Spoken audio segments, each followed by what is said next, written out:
What this series of performances and history tries to do is give people the opportunity to voice their reactions and their responses to what you've gone through. I mean, a lot of times when we sit and listen to like a play or a presentation or a lecture, we don't get a chance to actually talk about what those things might have meant to us. So this is your opportunity to say whatever you'd like to say about the My Poema Tour and the things that you learned today. And if you don't say anything, then I'll start asking you questions. Anybody have any kind of initial responses to this? Yes? Sadder. Yes. So there is sadness in this story.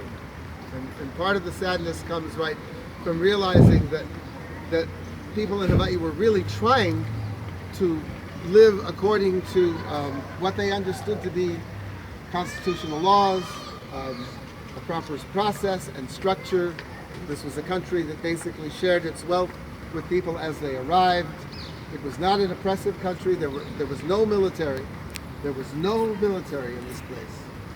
And there's a sadness in realizing that a country like that has victim written all over it, isn't it? Is there any part of this that's redeeming to you? Do you think we tell this story just to make us all bummed out?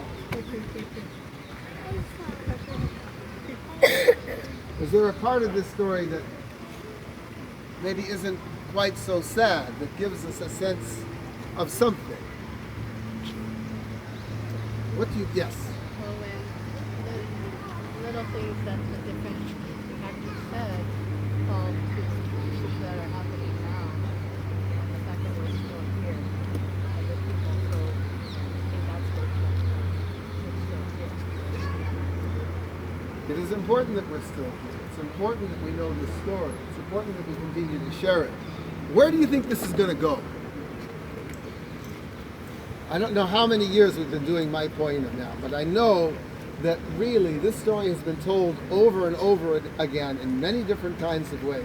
In plays, in books, in lectures, movies even, since the early 1990s, when we first started gathering together to commemorate the 100th anniversary of the Queen, of the loss of the kingdom. But what do we do with it? Where is this going? Is it making a difference in the community, in the society, do you think? Does knowing this story make a difference? Yes, because more and more people are starting to know the truth about what happened. It's not in the books and history books, but we find it out here. It's in some books, but you're right. In general, what happens is if you start to change the public discourse of a thing, right? What is generally known, what is generally understood, you go a long way to creating a different kind of understanding, right? Not just of what that history was, but of what we should be doing, what is good. And the notion that we should continue essentially holding up an old system that clearly lied and cheated and used real military force and intimidation to get what it wanted. And the notion that we should simply accept that as a forever thing, I think that doesn't exist. I think more and more people believe that there is something ahead, that we are moving towards something different. And if that's true, what would you want that different thing to be? If we were creating a different kind of society here, through this story, what would you want it to be? What would you like to see this society become? Self-determined. Self-determined. We should be able to stand on our own feet. We should be able to control our own destiny.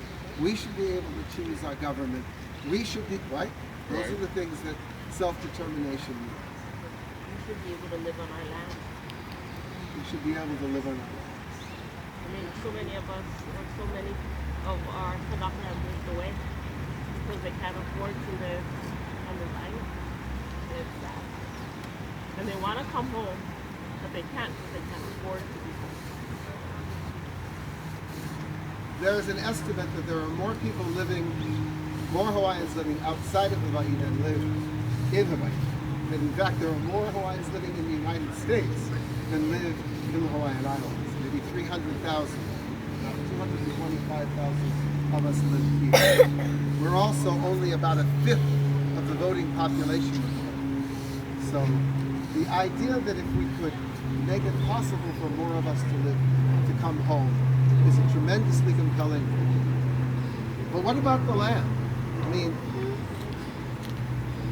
when you say that more of us could have access to the land, one of the things that this movement has been about has been recognizing that approximately half, almost a half of the kingdom's lands, almost 2.1 million acres, were seized by the junta that overthrew our government and then handed over to the United States in 1898. Those lands, crown and government lands, whenever you hear that term ceded lands, that's what they're talking about. Government lands belonged to the government of the Hawaiian Kingdom. It was owned by that government. And that government used the lands to raise money for schools, for hospitals, to pay the expenses of the government. The crown lands belonged to the Queen as the ruling monarch, as they would have belonged to the next ruling monarch, and every monarch succeeded. And do you know that the Queen, in her first year of office, had authored a bill that she was trying to run through the legislature that would have created homesteads, 10-acre homesteads for all Hawaiians who did not have land. The cost of those homestead leases would have been $1 a year for 10 acres. And according to her law, for the first 10 years, they would not collect any rent whatsoever. So there were attempts being made really by the Queen herself to give off lands that belonged to her, right, so that her people could live on them again. That's why when we say, it's not just, when Hawaiians say, we want the return of our lands, that's what they're talking about. They want the lands that belong to the government. They want the lands that really the Queen would have administered in their favor, brought to us again. What else would we see in the new government? What else would you want to see? Food sovereignty. Yeah. I was going to say local sustainability. Sustainability. 90. And why not? This place, these islands, fed nearly as many people as live here now before the arrival of Westerners. We fed, and it wasn't easy, and it took tremendous organization, tremendous engineering, a real understanding of the land, but people use the Malka lands to grow taro and other crops. They use the water from that all the way down to the fisheries. They built fish ponds. It was really an efficient system. And, even if it wasn't a perfect society, it was a society that was the epitome of sustainability. I mean, you basically had to do that. So one of the things that many of the Hawaiian sovereignty people say over and over again, they say, it's really not about government. It's about the land. It's about aina. It's about how you take care of it. What they say when we talk about this is, we have to stop selling out this land at the pace that we're selling it. Hawaiian real estate is almost as expensive as any other place in the world. And it's not going to get less expensive through market forces. I think we understand that, right? Nothing is going to happen in the market system in the world to suddenly make Hawaiian lands less desirable and costly.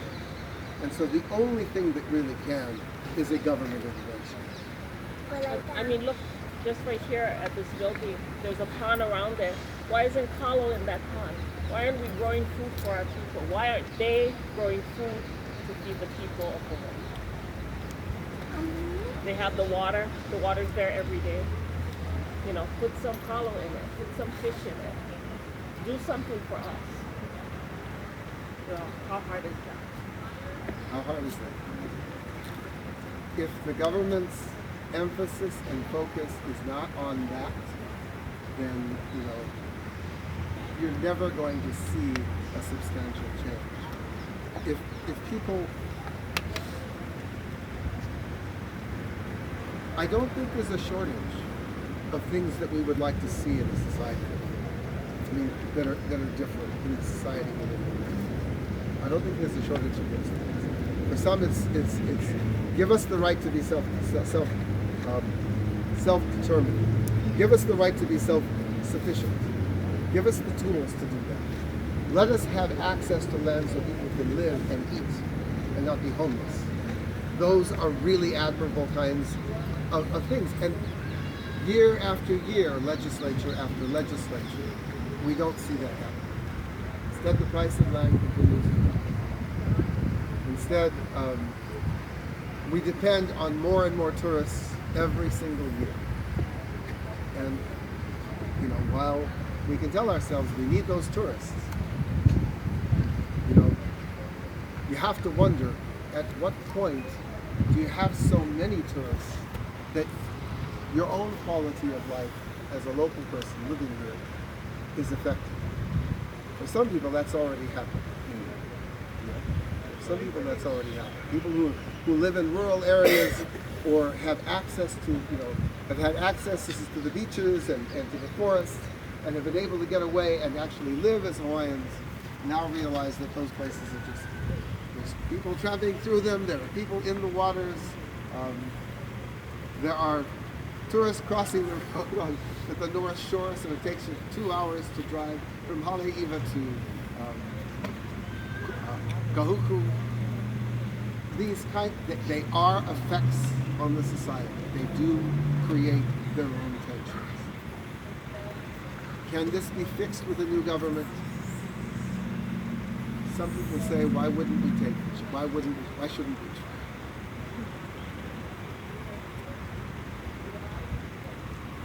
Anything else? You said that this story made you sad. Is there any part of the story that makes you hopeful? I mean, yes, we're still here. The strength in our ancestors and in us. And when we learn about ourselves, we can actually become who we're supposed to be. And that's one thing with us today. We're educated in these indoctrinated systems where we don't learn about ourselves. And we're sold behavioral patterns that are Babylonian, that make us who we're not inside. And learning who we are can make us all better people. And we'll all turn back to our old cultural ways and our beliefs, which actually improved our way of living and our minds. As well as the food that we ate.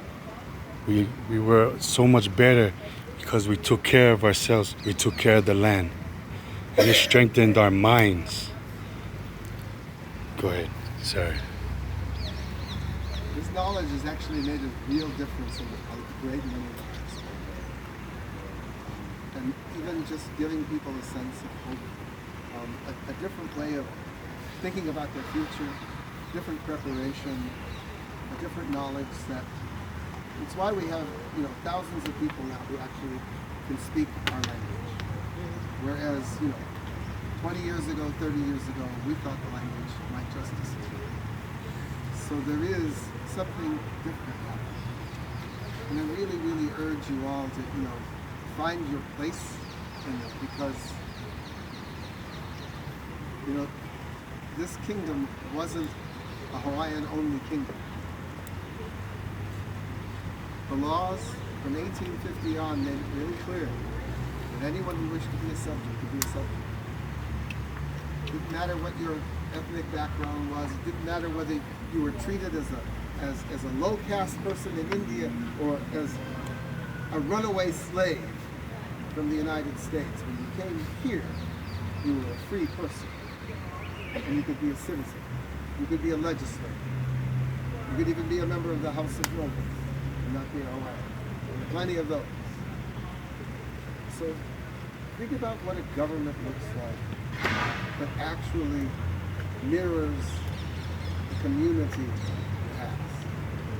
That actually looks around and says, we have all of these people here. Some are Kanaka, some of them are not. But together, we can be our own government. What's important that we also remember is Koikioni the third at his speech, and Honoakaha said he gives this aina, this land back to Akua. And that when we think about that and we think about Lili'u and her saying that none of my people's blood would be shed, it just makes you feel that you gotta stand up. You gotta stand up for who we are as Hawaiians, but who we are as Kanaka. Because he put his name on this aina.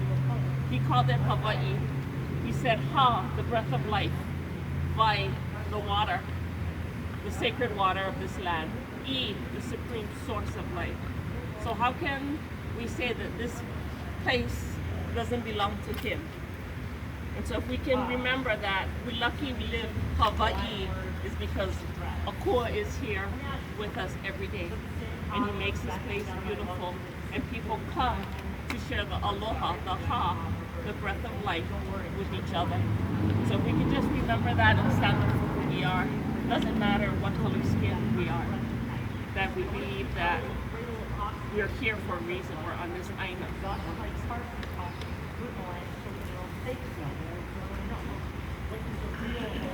Yes? And I think as the country is experiencing distress, I think Hawaii can be the example for living pono with pono, living pono and with aloha. We can show them. I believe you're right. And I think a lot of us believe that. We're blessed to be here. We've learned these lessons. They haven't been easy to be learned. I mean, because we watched racism and just this incredible oppressive force take our country. And we didn't respond with hatred or violence, but we're still here telling this story. And you can say, you got to meet force with force. I think our force is different, and I think it's winning. I think our force is that breath of life, sharing it with each other, face to face, so we know we can help each other. It's not another thing. It's just like our queen and our community and our people. All of us are most important. And I think that's the speed, that love and that sharing of the breath of life that's going to keep us strong and have us do what needs to be done to be successful. So we do, we invite you all to think about these things. Consider where we're going. Be with us.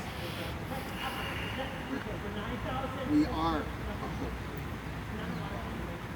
for the world at this point. When you consider the tremendous disappointment the United States has become, you actually do need a countervailing place, a place that demonstrates what you can have, even if you've lost, what you can have when you haven't lost. When you haven't lost a sense of dignity, you haven't lost a sense of charity, you haven't lost a sense of fairness. You haven't lost that. I just feel like the Queen, as the last reigning monarch, left us such a legacy and such an example for the future generations. And it's like no mistake that she brought so much to this Aina that is still here and is still alive, the values and Keakua, her faith, And I think through that faith and hope that she brought, we can still move on. I agree. I think she is tremendous inspiration. which is why we are so really, really pleased to be meeting here at the statue.